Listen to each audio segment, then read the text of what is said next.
Bir oila har safar dasturxon atrofida yig'ilganida doim qishlog'idagi bir qarindoshi haqida gapirib o'tirishar ekanda.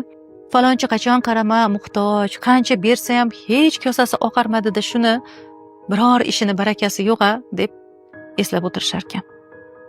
Oradan bir yil o'tib shu oila ham inqirozga uchrabdi. Ishsiz, uysiz qolishibdi.